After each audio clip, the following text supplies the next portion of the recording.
I just saw The Encampments, the film from Breakthrough News, and I was impressed that the students were acting in conscience.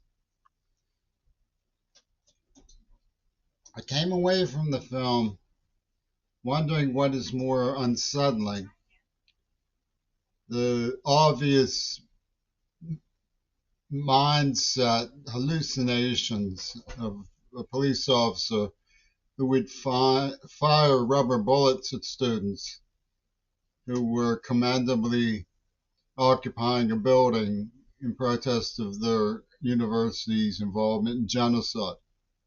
My father was at that university with Eisenhower. He was a human rights professor. Well, he drove a school bus in retirement. Clearly, I know what I'm talking about when I say he was on the student side. School buses were used in deaf precedent now to lock down the school of Gallaudet when the students wanted a deaf administrator and protested that they didn't have one. What is more unsettling, the policeman's hallucinations that would lead him to fire at students when there were actual criminals firing rockets at them, or the false, the, the mindlessness and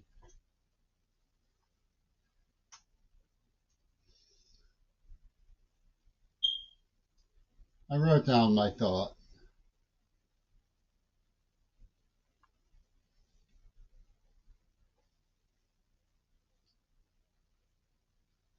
The mindlessness and meaninglessness of false meaning being given to the students. What's more unsettling?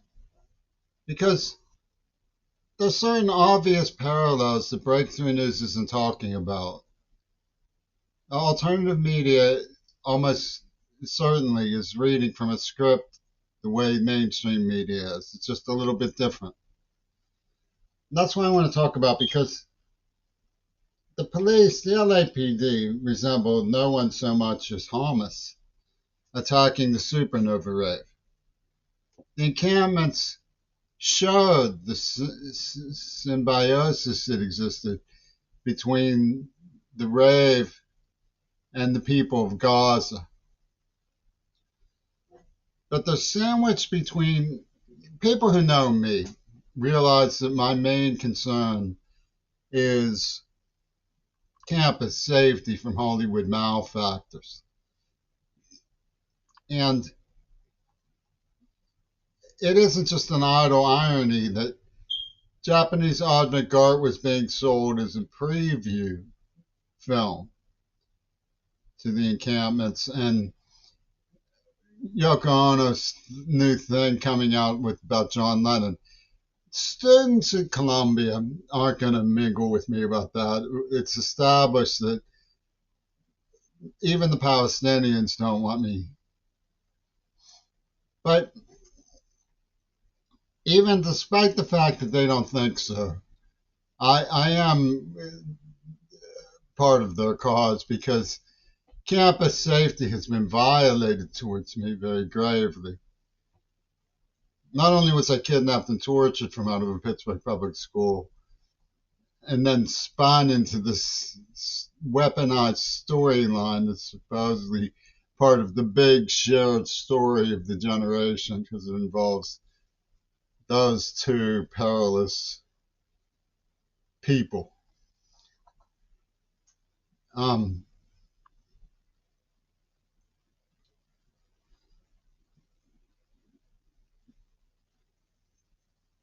but campus safety is a consideration because a school is only good as the quality of its students. I know it's difficult for administrators and grant writers to keep that in mind, but it was the quality of the anonymous students who were involved that make or break Columbia.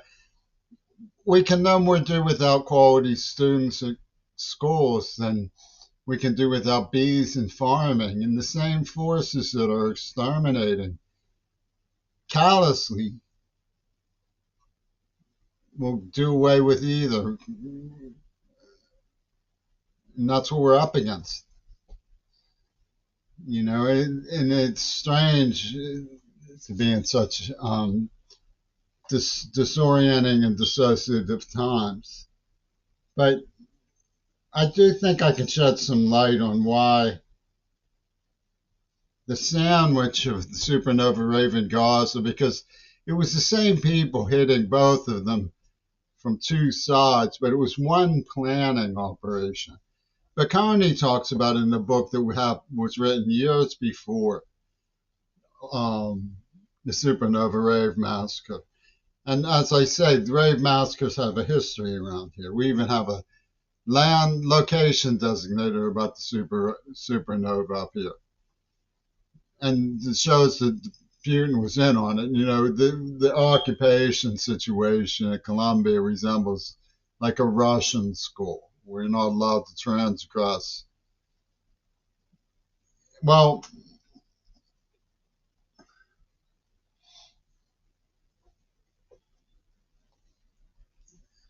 I think I can shed some light on the way that the sandwich goes, because I would rather argue with people about the meaning of sex and death than fight with them. I think academic differences of opinion or discussion about things. I know that a lot of people in Gaza feel that way. They didn't want this to happen. They would never in a million years have attacked an encampment like the supernova rave. Any more than they would attack an encampment shooting rubber bullets at Los Angeles universities. But it has to do with the way that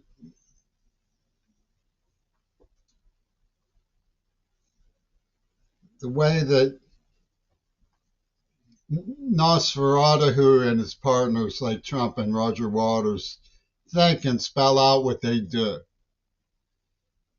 Like the fascism of shared stories. Like, how do you get people's idealisms to play in the hands of their enemies? Well, Patton said, let the other son of a bitch die for his religion, or something like that, And the idea, I think, was to meditate on what the shared story will be and take possession of it in advance and use that shared story as a copycat synopsis of the play action so that they accept. And it's based on, I've read what they think about. I've read not so much Ouspensky as Gurdjieff. He has this very important to them story about this guy who rings a bell, wakes up the town. But before he does it, he curses every man and his mother. He's like a witch. He curses everybody. And then he rings the bell and goes about his business. He's a perfectly peaceful person. Somebody asks him, what is this phenomenon? Why do you do that? He says, because they wake up and curse me through the ESP as the man waking them from sleep too early. They've got to go to work. And I have to contradict the evil spirit. And so Roger Waters goes out and calls Trump a pig, oink, oink, and then he slaps five with Trump because they control the narrative. So and the bell ringer is something, not just Gurdjieff, but Noam Chomsky has something like that, where he says, why suppress freedom of speech when if you let them holler, they won't do anything. That's good enough for them. That's just tell them and they'll say, so what? And it's like this liturgical mode. Like when Kennedy was killed. Somebody said, oh, man passes. Praise God that we had him as long as we did. Let's move on. Yeah, the draft board has lots of clergy, chaplains. So, like the Hamas Palestine storyline that the Michael Johnson people sell to the policeman who fires rubber bullets at the students of the Supernova encampment. I mean, of the encampment rave, is the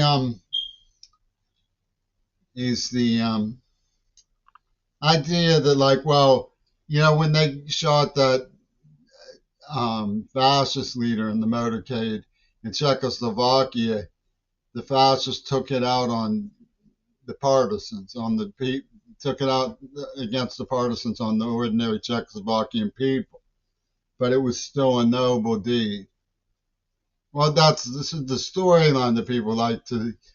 We don't, it was an uprising, a slave uprising, but it wasn't. No, the supernova rave and the bombing of Gaza was, like I was saying about Bocconi, in that old book from before this happened, years before this happened, on page 247 or something. Just look up Trump in the index.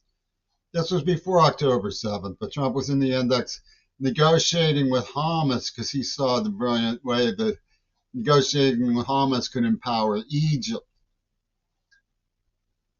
and curtail the Muslim Brotherhood, who were making inroads from Arab Spring. So this was all stomping on encampment braves and Arab Spring and stuff.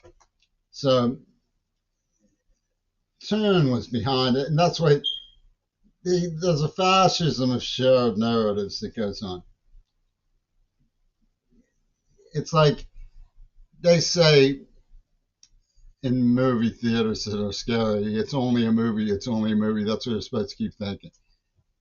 And then when critical conscience comes along, people are told your life will be a better movie if you go along with it. You'll have more peace of mind. And people don't understand why they should be backed against a wall to prove their principles if it's completely senseless.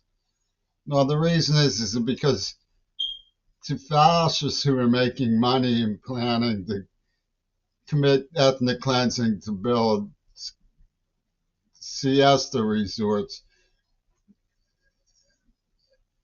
it's not for no reason. And they've shown what they'll do to administrators like Harvard who get in their way. So Donald Trump, like the Hamas storyline is really an attempt to prevent the encampments from solidifying sympathies and common sense with Gaza. It divides. It's the sandwich factor. That's why they have it by sandwich star, the supernova here locator, and cosmonaut, because they make people conform to a script, and they leave out what really happened. They leave out that Nosferatu was well aware that Egypt and Donald Trump had arranged with Hamas to give him his golden pretext for a Holocaust program. I warned the people like Breakthrough News in 1994 that Israel was embarked on a genocide program, and people didn't consider it. Students were risk raised. Now, I saw that MAS stands for Muslim American Students, or Muslim Association of some sort in the movie. Well, MAS were the initials of that girl from Bard.